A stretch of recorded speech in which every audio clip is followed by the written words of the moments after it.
মহোদয় ইসরায়েল একের যুদ্ধের বিপক্ষে তাদের প্রমাণটি পাচ্ছে।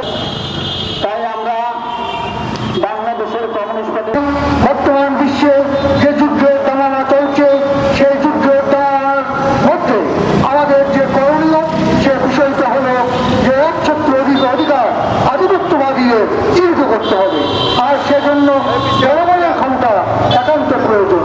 জনগণের ক্ষমতা হলে এই মার্কিন সাম্রাজ্যবাদকে পরাস্ত করা সম্ভব এবং জনগণের অধিকারের মাধ্যমে আমরা নিপীড়িত নির্যাতিত মানুষকে ক্ষমতা সংহত করতে পারি। বাংলাদেশের কমিউনিস্ট পার্টি কথা শেষ করছি। সবাইকে ধন্যবাদ।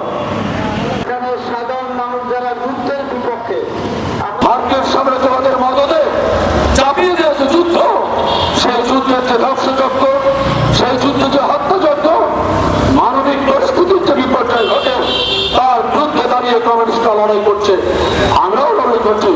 আজকে তার অংশ হিসাবে আমরা প্যালেস্টাইন সংহতি দিবসের সাথে ঐক্যবদ্ধভাবে সংহতি জানাচ্ছি। অংশ হিসাবে আজকের দিনটি সারা পৃথিবীতে